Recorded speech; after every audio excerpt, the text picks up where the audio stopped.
Hello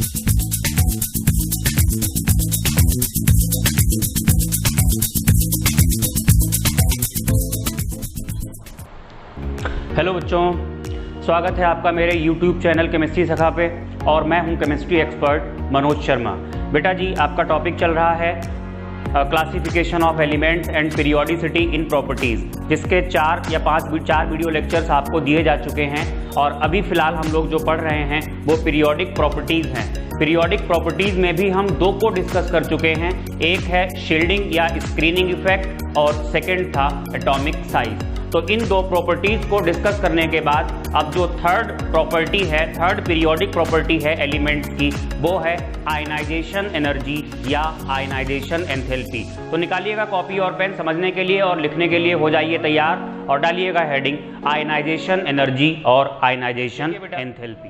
अगर ionization energy को represent करें तो IE लिख देते हैं शॉर्ट में, और आयनाइजेशन एंथैल्पी अगर लिखें, थोड़ा अंतर होता है, बाद में आपको हम समझाएंगे जब इलेक्ट्रॉन एफिनिटी भी पढ़ा देंगे तब। तो इसको दिखाते हैं डेल्टा IEH से। ये IE आप चाहें तो यहाँ बाद में भी लिख सकते हैं। तो ये लिखा हमने आयनाइजेशन एनर्जी या आयनाइजेशन एंथैल्पी। ये क्या होती है जरा समझिएगा। एक एलिमेंट यानी एक एटम लिया गया, ये एटम कुछ आइडियल कंडीशंस ली गई हैं, हालांकि वो पॉसिबल नहीं है। आइडियल कंडीशंस क्या ली गई? ये एटम आइसोलेटेड होना चाहिए और गैसियस स्टेट में होना चाहिए। जब ये एटम आइसोलेटेड और गैसियस है तो यहाँ से एक इलेक्ट्रॉन बाहर निकालना है। एक इलेक्ट्रॉन बाहर निकालोगे तो होगा क्या? A+ बन जाएगा, यानी कैटायन बन जाएगा गैसियस स्टेट में। तो इलेक्ट्रॉन और न्यूक्लियस के बीच में होता है अट्रैक्शन। तो इलेक्ट्रॉन को अगर बाहर निकालना है तो आपको यहाँ पर देनी पड़ेगी एनर्जी। तो जो एनर्जी देनी पड़ती है उसी को हम क्या कहते हैं? Ionization energy. ये आपने पहला इलेक्ट्रॉन बाहर निकाला है, इसलिए जो एनर्जी देनी पड़ी होगी उसको कहा गया होगा फर्स्ट आयनाइजेशन एनर्जी। तो ये होती है आयनाइजेशन एनर्जी। अगर हम इसकी डेफिनेशन लिखें तो क्या आएगी? निकल के लिखिएगा। Amount of energy, minimum amount of energy required to remove most loosely bound electron.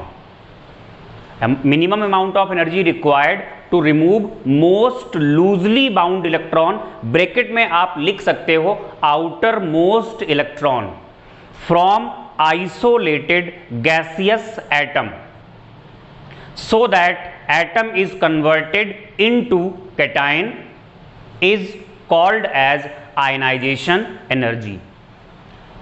ये इसके बाद आप इस तरीके से दिखा देंगे। अगर आप A+ से फिर से एक इलेक्ट्रॉन बाहर निकाल लेंगे तो यहां बन जाएगा A+2 आ जाएगा गैसियस स्टेट में, और यहाँ जो एनर्जी देनी पड़ेगी इसे हम कहेंगे second ionization energy and so on. Third ionization energy और फोर्थ आयनाइजेशन एनर्जी इस तरीके से पॉसिबल है। बात करें अगर आयनाइजेशन एनर्जी की यूनिट क्या होती है, तो जो यूनिट चलन में है, मतलब ट्रेंड में है, वो तो होती है किलो जूल पर मोल। लेकिन एक एटम के लिए अगर ली जाए तो वैसे तो बहुत सारी यूनिट्स यूज होती हैं। जूल पर मोल भी यूज हो सकती है, जूल पर एटम भी यूज हो सकती है, एक और यूज होती है इलेक्ट्रॉन वोल्ट पर एटम। इलेक्ट्रॉन वोल्ट भी एनर्जी की यूनिट है, या कैलोरी, किलो कैलोरी भी, ये यूनिट्स भी यूज होती हैं। तो ये तो है बेटा आयनाइजेशन एनर्जी। अब हम बात करेंगे आयनाइजेशन एनर्जी को कौन से फैक्टर्स अफेक्ट करते हैं। तो लिखेंगे फैक्टर्स अफेक्टिंग आयनाइजेशन एनर्जी। बहुत सीधी सी बात है, अगर जिस इलेक्ट्रॉन को आप निकाल रहे हो उस इलेक्ट्रॉन और न्यूक्लियस के बीच में अट्रैक्शन ज़्यादा है, अट्रैक्शन ज़्यादा होगा तो उस इलेक्ट्रॉन को बाहर निकालने के लिए आपको ज़्यादा एनर्जी देनी पड़ेगी। यानी सीधा सा रिलेशन है, जितना ज़्यादा अट्रैक्शन होगा इलेक्ट्रॉन पे उतनी ही ज़्यादा होगी आयनाइजेशन एनर्जी। तो लिखिएगा फैक्टर्स अफेक्टिंग आयनाइजेशन एनर्जी में more the attraction for electron more the ionization energy. ये कुछ तरीके होते हैं बस समझाने के, या याद रखने के, मतलब अट्रैक्शन, ऐसा कोई भी फैक्टर जो इलेक्ट्रॉन और न्यूक्लियस के बीच के अट्रैक्शन को बढ़ा दे, वो फैक्टर क्या करेगा, आयनाइजेशन एनर्जी को बढ़ा देगा। तो इसमें से फुल स्टॉप के बाद लिखें following factors affect ionization energy. पहला फैक्टर तो है साइज। देखिए बेटा, अगर साइज बड़ा होगा तो न्यूक्लियस और जो बाहरी इलेक्ट्रॉन है उसके बीच की दूरी बढ़ती चली जाएगी, और दूरी बढ़ने से क्या होगा, अट्रैक्शन घटेगा, अट्रैक्शन घटेगा तो आयनाइजेशन एनर्जी भी घटेगी। लिखिएगा with increasing size of atom attraction between nucleus and electron decreases, attraction between nucleus and electron decreases, hence ionization energy also decreases। दूसरा फैक्टर है न्यूक्लियर चार्ज। न्यूक्लियर चार्ज तो आप जानते ही हैं, नंबर ऑफ प्रोटॉन्स के लिए ही कहा जाता है। और यहीं पे तीसरा आएगा स्क्रीनिंग इफेक्ट। तो चाहो तो न्यूक्लियर चार्ज और स्क्रीनिंग इफेक्ट को अलग अलग करके पढ़ लो।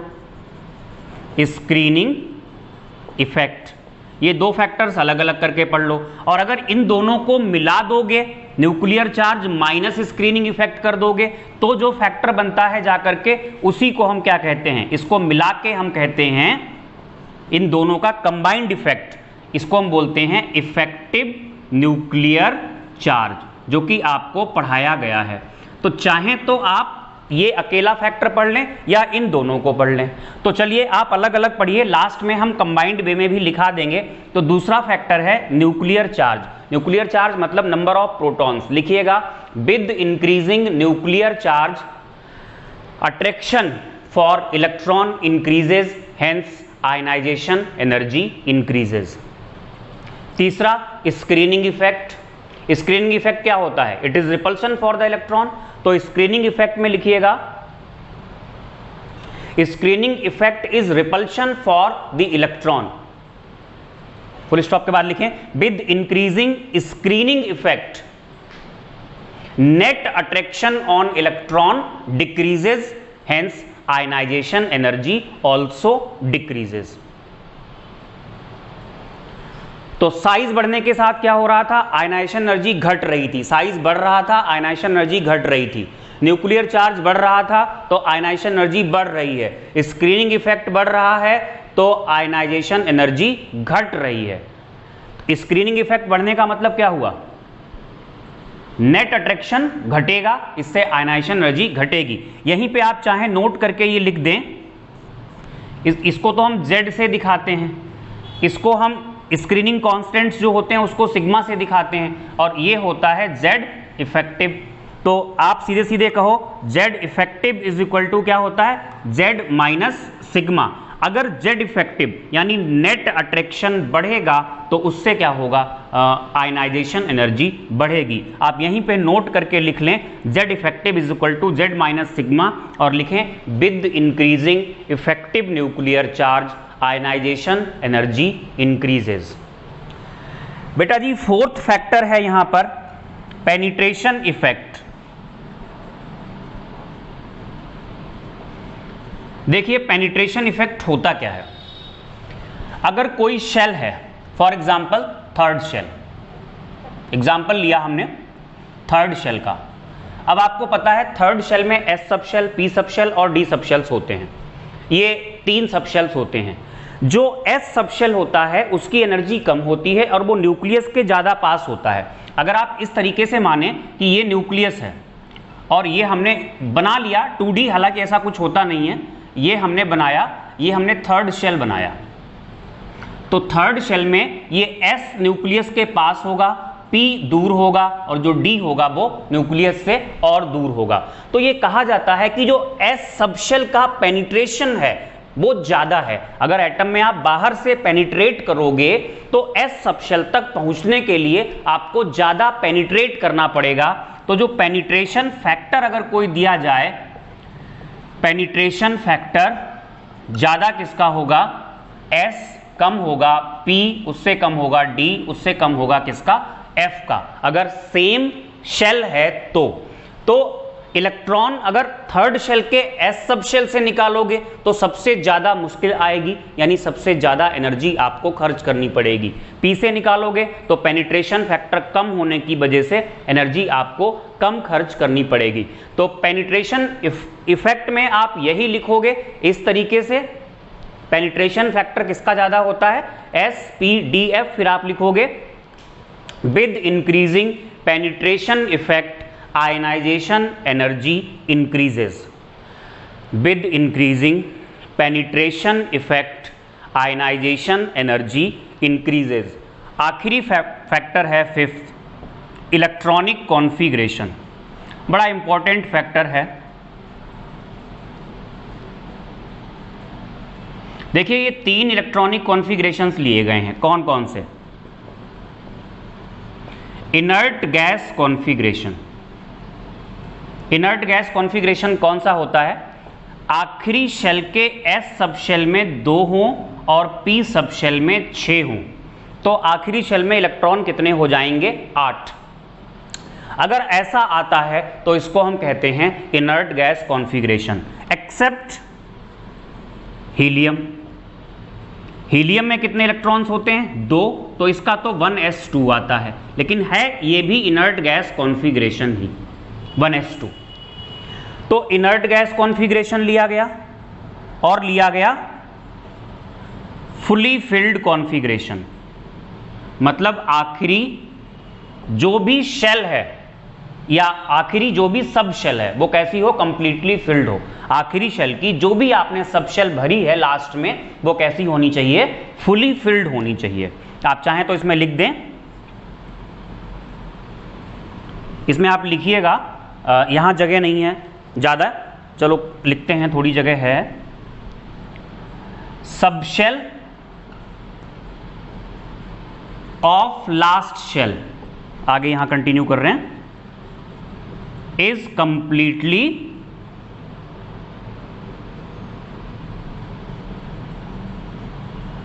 फिल्ड। और तीसरा कॉन्फ़िगरेशन लिया गया है half filled. Half filled configuration में बिल्कुल आप यही लिखेंगे, sub shell of last shell is half filled. जैसे अगर P वाली सब शेल है तो अगर P में 6 हैं तब तो कंप्लीटली फिल्ड कहोगे, और अगर P में 3 है तो आप क्या कहोगे, हाफ फिल्ड। आखिरी फैक्टर जो हम पढ़ रहे हैं इलेक्ट्रॉनिक कॉन्फ़िगरेशन, उसमें ये 3 कॉन्फ़िगरेशंस लिए गए हैं। इनर्ट गैस कॉन्फ़िगरेशन ये एक्सट्रीमली स्टेबल होता है, बहुत ज़्यादा स्टेबल होता है। तो अगर ये बहुत ज़्यादा स्टेबल है तो अगर आप यहाँ से इलेक्ट्रॉन बाहर निकालोगे, स्टेबिलिटी की वजह से ये इलेक्ट्रॉन को बाहर निकलने नहीं देगा या उसके निकलने को अपोज करेगा। जब उसके निकलने को अपोज करेगा तो अगर आप फिर भी निकाल रहे हो इलेक्ट्रॉन तो आपको बहुत ज़्यादा एनर्जी खर्च करनी पड़ेगी। यानी इस वाले केस में इनर्ट गैस कॉन्फ़िगरेशन में जो आयनाइजेशन एनर्जी होती है वो बहुत ज़्यादा होती है। और ये जो 2 हैं, फुली फिल्ड कॉन्फ़िगरेशन और हाफ फिल्ड कॉन्फ़िगरेशंस, इन वाले केसेस में भी जो इलेक्ट्रॉनिक कॉन्फ़िगरेशन होता है वो स्टेबल माना जाता है। इतना तो नहीं, लेकिन ये भी स्टेबल ही होता है। तो इस केस में भी जो आयनाइजेशन एनर्जी होती है उसकी वैल्यू ज़्यादा होती है। तो इलेक्ट्रॉनिक कॉन्फ़िगरेशन में लिखिएगा, few electronic configurations are very stable and they have exceptionally high ionization energy. They have exceptionally high ionization energy. कौन कौन से, inert gas configuration, fully filled configuration और हाफ फिल्ड इलेक्ट्रॉनिक कॉन्फ़िगरेशन। तो ये 3 electronic configurations ऐसे होते हैं जो स्टेबल होने की वजह से जब इनमें से इलेक्ट्रॉन रिमूव किया जाता है तो उस रिमूवल को ये अपोज करते हैं, ज़्यादा अपोज करते हैं, तो फिर क्या करना पड़ता है, इस केस में और ज़्यादा एनर्जी खर्च करनी पड़ती है। तो ये तो हमने पढ़ लिए फैक्टर्स जो कि आयनाइजेशन एनर्जी को अफेक्ट करेंगे। तब हम पढ़ेंगे यहाँ पर variation of ionization energy in periodic table. Variation of ionization energy in periodic table. देखो बेटा, मतलब ये हुआ डाउन द ग्रुप जाओगे तो क्या होगा आयनाइजेशन एनर्जी के साथ, और लेफ्ट टू राइट जाओगे तो क्या होगा। तो वेरिएशन वाली हेडिंग में पहला पॉइंट लिखेंगे on moving down the group. जब आप डाउन द ग्रुप जाते हो तो क्या होता है, हम केवल एस और पी ब्लॉक में पढ़ रहे हैं। On moving down the group size increases, size बढ़ता है due to addition of extra shell, size increases comma effective nuclear charge remains same, hence ionization energy decreases. जब आप डाउन द ग्रुप जाओगे तो साइज बढ़ेगा, इससे आयनाइजेशन एनर्जी घटेगी, और इफेक्टिव न्यूक्लियर चार्ज आपको पढ़ाया ही था, लगभग कैसा रहता है, सेम रहता है। फिर हम बात करेंगे सेकेंड पीरियड में जाएंगे। On moving left to right in a period size decreases comma effective nuclear charge increases. दोनों ही फैक्टर्स से देख लो, साइज घटने से भी आयनाइजेशन एनर्जी बढ़ेगी और इफेक्टिव न्यूक्लियर चार्ज बढ़ने से भी आयनाइजेशन एनर्जी बढ़ेगी। Size increases comma effective nuclear charge decreases, hence ionization energy increases with few exceptions due to electronic configuration. With few exceptions due to electronic configuration. जैसे हम example लें अगर second period का, ध्यान दीजिएगा सेकेंड पीरियड में lithium, beryllium, boron, carbon, nitrogen, oxygen, fluorine, neon, 1s2 2s1।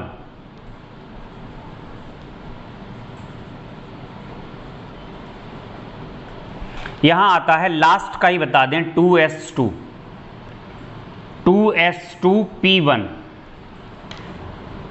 2s2p2 2s2p3 2s2p4 2s2p5 और 2s2p6। तो जो हमने लिखाया उसके अकॉर्डिंग ये होता है, आयनाइजेशन एनर्जी बढ़ती है। लेकिन पहला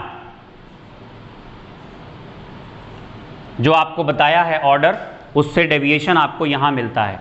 इसकी वजह है बेरिलियम, क्योंकि बेरिलियम में क्या है 2s2, यानी जो s सबशेल है वो कैसा है, वो फुली फिल्ड है। तो यहां पर अगर आपसे क्वेश्चन पूछा जाए why the ionization energy of beryllium is more than boron, तो आप ये बताओगे बिकॉज बोरॉन का जो इलेक्ट्रॉनिक कॉन्फ़िगरेशन है उसमें जो आखिरी सब शेल है it is completely filled, fully filled. दूसरा एक्सेप्शनल बिहेवियर यहां पर, नाइट्रोजन की आयनाइजेशन एनर्जी ऑक्सीजन से ज़्यादा होती है। इसकी वजह भी नाइट्रोजन है, क्योंकि जो आखिरी सबशेल है P उसमें 3 इलेक्ट्रॉन हैं, और ये 3 इलेक्ट्रॉन का मतलब इसका इलेक्ट्रॉनिक कॉन्फ़िगरेशन कैसा हो गया, हाफ फिल्ड। तो ध्यान दें, जो सेकेंड ग्रुप के एलिमेंट्स होते हैं उनकी आयनाइजेशन एनर्जी 13th ग्रुप वालों से ज़्यादा होती है। ऐसे ही जो 15th ग्रुप के एलिमेंट्स होते हैं उनकी आयनाइजेशन एनर्जी जो 16th ग्रुप के एलिमेंट्स होते हैं, मतलब उनके बराबर वाले पैरेलली, उनकी आयनाइजेशन एनर्जी जो 15th वाले हैं इनकी ज़्यादा होती है किससे, 16th वालों से, क्योंकि इनका कॉन्फ़िगरेशन होता है हाफ फिल्ड। आखिरी में अगर हम आएंगे तो भैया जो लास्ट वाला है बढ़ती है, ऑर्डर रिवर्स नहीं हुआ लेकिन कुछ ज़्यादा ही बढ़ जाती है। और ऐसा क्यों हुआ, क्योंकि नियॉन का जो कॉन्फ़िगरेशन है वो कैसा है, इनर्ट गैस कॉन्फ़िगरेशन। यहां से एनसीईआरटी में एक क्वेश्चन दिया गया है, मैं आपको क्वेश्चन लिखा रहा हूं। इनर्ट गैस कॉन्फ़िगरेशन की वजह से। अगर कोई पूछे कि नियॉन की आयनाइजेशन एनर्जी ज़्यादा तो है ही, वो तो कोई बात नहीं, लॉजिकल, बट एक्सेप्शनली बहुत ज़्यादा क्यों है, जबकि साइज तो सबसे बड़ा है इसका यहाँ पर। तो साइज वाला तो खैर फैक्टर हमें यहाँ लेना ही नहीं चाहिए, क्योंकि बाकी केसेस में या तो मेटेलिक या कोवेलेंट रेडियस ली है, और नियॉन के केस में वैन डर वाल रेडियस ली है। तो इसके केस में आयनाइजेशन एनर्जी एक्सेप्शनली बहुत ज़्यादा होने की वजह है, क्योंकि इसका जो इलेक्ट्रॉनिक कॉन्फ़िगरेशन है वो इनर्ट गैस कॉन्फ़िगरेशन है। तो मैं आपको एनसीईआरटी का क्वेश्चन देता हूं।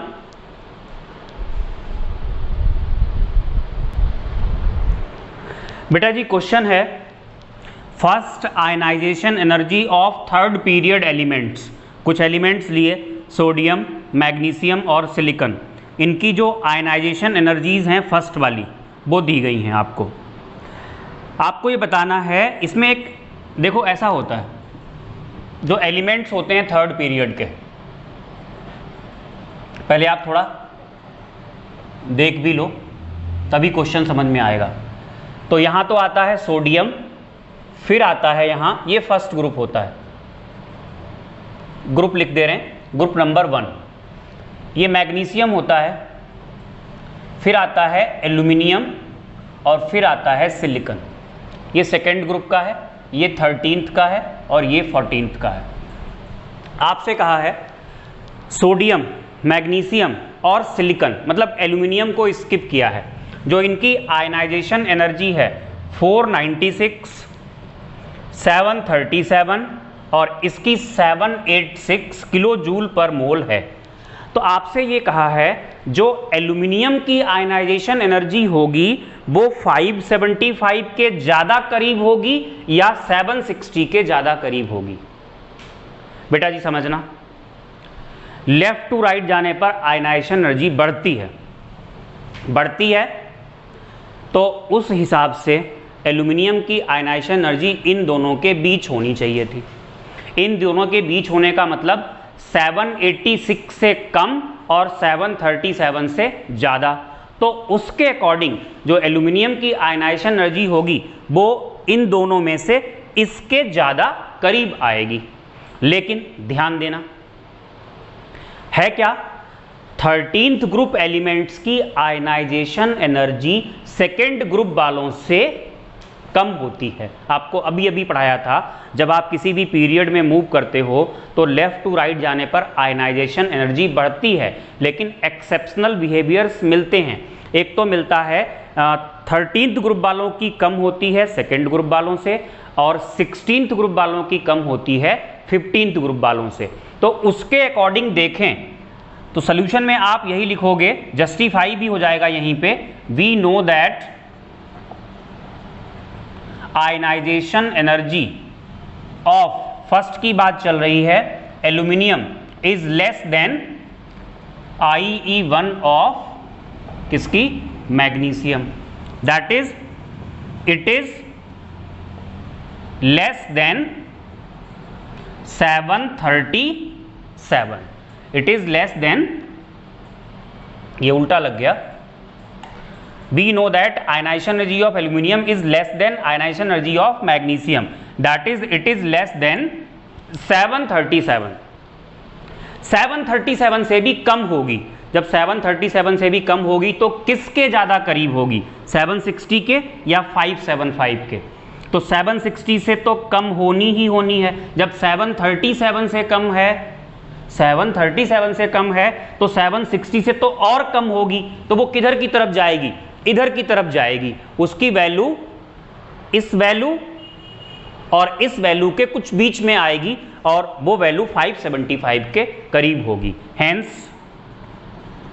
इट इज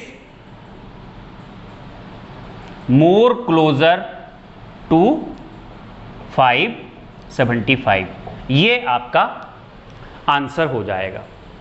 तब देखिएगा, ये तो एनसीईआरटी का एक क्वेश्चन था जो पीरियड से ही बनता था, जो पीरियड में इलेक्ट्रॉनिक कॉन्फ़िगरेशन की वजह से कुछ ऑर्डर चेंज होते हैं, उन ऑर्डर से रिलेटेड क्वेश्चन था। अब हम थोड़ी सी थ्योरी और पढ़ते हैं, एक दो पॉइंट्स, और फिर एक आध क्वेश्चंस और लगाएंगे।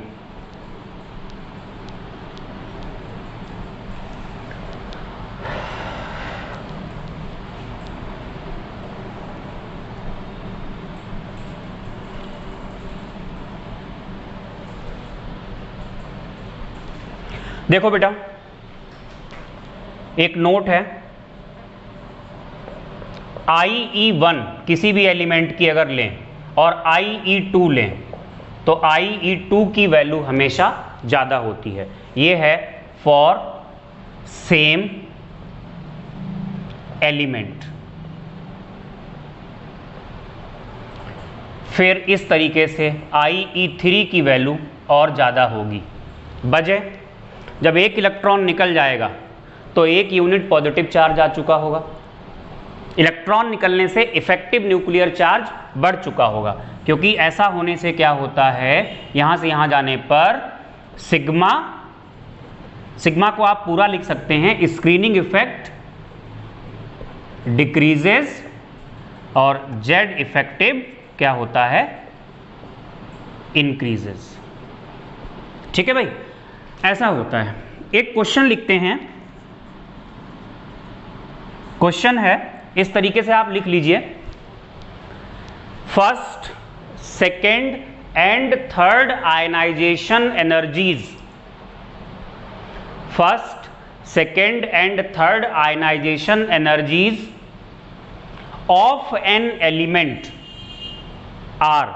देखो मैं एक्चुअल वैल्यूज नहीं लिख रहा हूं, बस ऐसी वैल्यूज लिख रहा हूं जिससे क्वेश्चन और उसका आंसर जस्टिफाई हो जाएगा।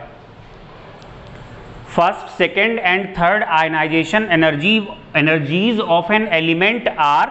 ये आयनाइजेशन एनर्जीज हमने कुछ ऐसे ले ली, जैसे कि मान लो 231 कॉमा, यहाँ पर हमने 231 के बाद 342 ले लिया और फिर एकदम से हमने कितना लिया, 1002 किलो जूल पर मोल रेस्पेक्टिवली, किलो जूल पर मोल रेस्पेक्टिवली। इसके बाद आप बताइएगा the element can be, element कौन हो सकता है। आपको कुछ ऑप्शंस दिए गए, सोडियम, दूसरा ऑप्शन है आपके पास मैग्नीशियम, तीसरा ऑप्शन है आपके पास एल्यूमिनियम और चौथा ऑप्शन है आपके पास कार्बन या सिलिकॉन ले लेते हैं। बेटा जी ध्यान देना, ये फर्स्ट है, फर्स्ट से आप सेकंड गए तो भाई ये तो बताया है कि फर्स्ट से सेकंड ज़्यादा होगी और ज़्यादा है, लेकिन जब आप सेकंड से थर्ड गए तो आप यहाँ देखिए कि बहुत बड़ा गैप है, लगभग 3 गुनी हो गई आयनाइजेशन एनर्जी। तो है क्या, there is big gap between second and third ionization energies. Second और थर्ड आयनाइजेशन एनर्जीज के बीच में बड़ा गैप आने की वजह क्या हो सकती है? इसकी वजह हो सकती है कि एक इलेक्ट्रॉन निकाला और जब दूसरा निकाल दिया तो दूसरा इलेक्ट्रॉन निकालने के बाद जो भी इलेक्ट्रॉनिक कॉन्फ़िगरेशन बने वो कौन सा बन जाए, इनर्ट गैस कॉन्फ़िगरेशन। 2 इलेक्ट्रॉन निकालने के बाद अगर इनर्ट गैस कॉन्फ़िगरेशन बन जाएगा तो फिर जब इनर्ट गैस कॉन्फ़िगरेशन से तीसरा इलेक्ट्रॉन निकालोगे तो आपको एक्सेप्शनली बहुत ज़्यादा एनर्जी खर्च करनी पड़ेगी। तो आप सॉल्यूशन में यही लिखोगे, ionization energies values suggests, ionization energies values suggest that there is big gap between second and third ionization energies. There is big gap between second and third ionization energies, which means after removal of second electron, after removal of second electron, element acquires या ion acquires inert gas configuration, inert gas configuration. Hence exceptionally large amount of energy is required, exceptionally large amount of energy is required to remove the third electron. तो example देखो, इनमें से किस case में 2 electron निकलने के बाद inert gas configuration आता है। जैसे सोडियम है, सोडियम में ये स्थिति होती है 1s2 2s2 2p 6 और 3s1। तो अगर आपने यहां एक इलेक्ट्रॉन निकाल दिया तो एक इलेक्ट्रॉन निकालने के बाद ही क्या होगा, इनर्ट गैस कॉन्फ़िगरेशन आ जाएगा। तो सोडियम में जो बड़ा गैप होगा वो फर्स्ट और सेकंड के बीच होगा, क्योंकि एक इलेक्ट्रॉन निकाला और उसके बाद एक इलेक्ट्रॉन निकालने के बाद क्या आ जाएगा, इनर्ट गैस कॉन्फ़िगरेशन, राइट। तो इससे क्या होगा, यहां पर जो बड़ा गैप आएगा वो कहां आएगा, फर्स्ट और सेकंड के बीच आएगा, क्योंकि सोडियम में से जब सेकंड इलेक्ट्रॉन आप निकालोगे तो वो निकालोगे फ्रॉम इनर्ट गैस कॉन्फ़िगरेशन।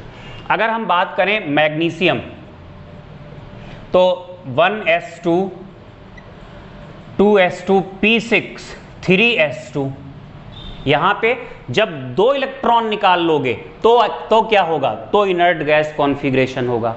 तो इस वाले केस में सेकेंड और थर्ड के बीच में बड़ा गैप होगा। तो यही ऑप्शन आपका सही होना चाहिए। अगर आप एल्यूमिनियम लेते हो तो इसमें आता है 1s2 2s2 p6 3s2 और p1। यहाँ 3 इलेक्ट्रॉन निकालने के बाद इनर्ट गैस कॉन्फ़िगरेशन आएगा। तो जो बड़ा गैप होगा वो थर्ड और फोर्थ के बीच होगा। आगे देखने की ज़रूरत नहीं है, आंसर हमारा आ चुका है। आप चाहो तो लिख लो, it acquires inert gas configuration after removal of 1 electron. इस वाले केस की बात कर रहे हैं। Hence large gap between, short में लिख दिया, ये सोडियम वाला ही चल रहा है, first between IE1 and IE2। इसमें क्या होगा, वो सब वही पुराना inert gas configuration after removal of 2 electrons, पूरा लिखिएगा आप, after removal of 2 electrons, hence big gap between second and third IE। और इसमें क्या होगा, after removal of 3 electrons, hence big gap between IE3 and IE4। ये भी एक क्वेश्चन बनता है जो कि बहुत कॉमन है। इसके बाद नेक्स्ट क्वेश्चन लिखिएगा, first ionization energy of second group elements. देखिए, जब भी आप कोई भी लेक्चर देखते हैं तो आपको एटलीस्ट रफ कॉपी लेके तो बैठना ही चाहिए और क्वेश्चंस आपको लिखना चाहिए, जस्ट लाइक क्लासरूम जो आप पढ़ते हो, लाइव क्लास में पढ़ते हो, उसकी तरह, तभी ये पढ़ाई सही से हो पाएगी। मैं क्वेश्चंस को यहाँ पर भी रिप्रेजेंट कर सकता हूँ, मेरा थोड़ा टाइम जो होगा वो और ज़्यादा किल होगा, बट आपके लिए बेटर ये है कि क्वेश्चन आप खुद लिखें। तो इसलिए जो आपके लिए बेटर है वो मैं यहाँ पे करता हूँ। भले ही ये वर्चुअल क्लास है, लेकिन वर्चुअल क्लास में भी कुछ चीज़ें ऐसी की जा सकती हैं जो आपको कनेक्टेड रखेंगी। तो जब क्वेश्चन बोला जाता है कि लिखिए, तो आपको क्वेश्चन लिखना चाहिए। लिखिएगा, first ionization energy of second group elements. First ionization energy of second group elements is more then,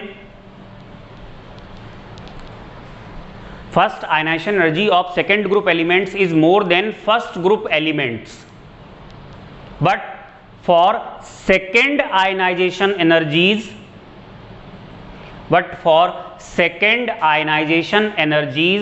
its reverse is true. Why?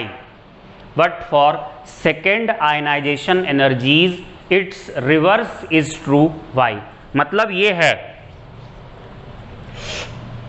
Question में ये कहा गया जो IE1 है किसका, ऑफ सेकेंड ग्रुप एलिमेंट, ज्यादा है किससे, IE1 of first group element. As usual जब आप लेफ्ट टू राइट जाते हो तो कुछ फैक्टर्स की वजह से आयनाइजेशन एनर्जी बढ़ती है। एज यूजुअल आप लिख दो, एज यूजुअल, क्यों? Due to increasing Z effective and decreasing size. कोई नई बात नहीं, लेकिन आपसे कहा है जो IE2 है वो फर्स्ट ग्रुप एलिमेंट्स की ज्यादा है।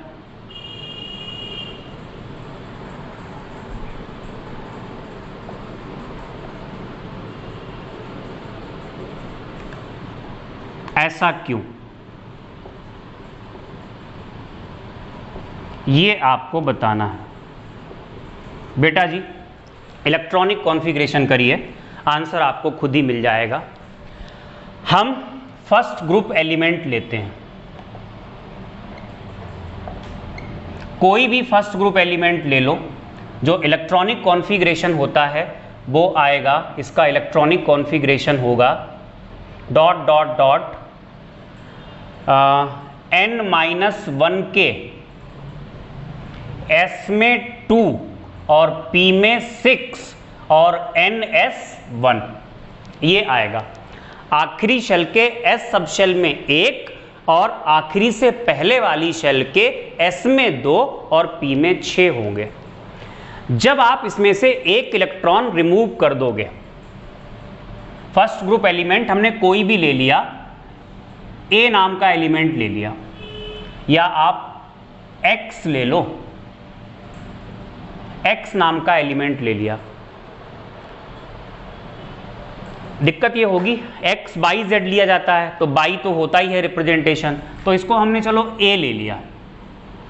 After removal of first electron, जब एक इलेक्ट्रॉन निकाल दोगे तो A प्लस का जो इलेक्ट्रॉनिक कॉन्फ़िगरेशन होगा वो आएगा n-1, S में 2 और P में 6। मतलब ये कौन सा कॉन्फ़िगरेशन आ गया? ये इनर्ट गैस कॉन्फ़िगरेशन आ गया। जब आप सेकेंड ग्रुप की बात करोगे, सेकेंड ग्रुप एलिमेंट, अब आप इसको चलो X ले लो, तो इसका जो इलेक्ट्रॉनिक कॉन्फ़िगरेशन होगा वो n-1 के S में 2, P में 6 और NS2 होगा। जब यहां से आप एक इलेक्ट्रॉन निकाल दोगे, after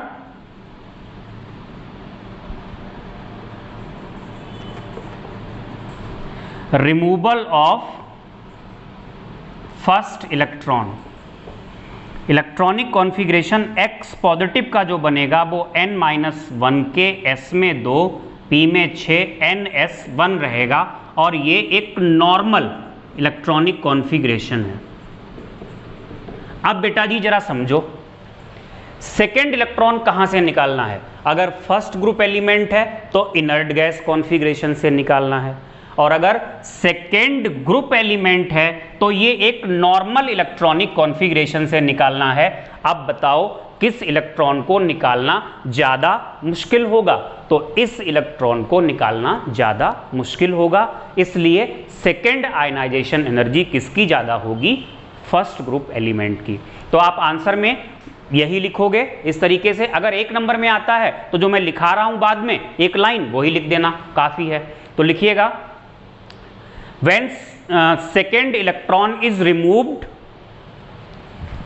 from first group element, when second electron is removed from first group element, it is removed from inert gas configuration, it is removed from inert gas configuration which requires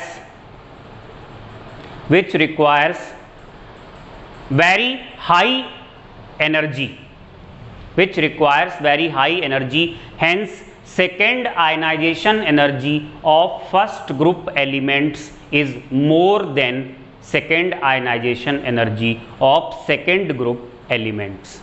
तो बेटा जी ये ionization energy खत्म हो गई उसके questions भी हम लोगों ने लगा लिए। इसको ठीक से पढ़िए और क्वेश्चंस आपको असाइनमेंट में मिलेंगे, वहाँ से आप क्वेश्चंस लगाइएगा। नेक्स्ट वीडियो लेक्चर में हम नेक्स्ट पीरियोडिक प्रॉपर्टी ले करके आएंगे, यानी जो होगी क्या, इलेक्ट्रॉन एफिनिटी। देखते रहिए, सेफ रहिए, सब्सक्राइब कीजिए, शेयर कीजिए, लाइक कीजिए, कमेंट कीजिए। Thank you for watching.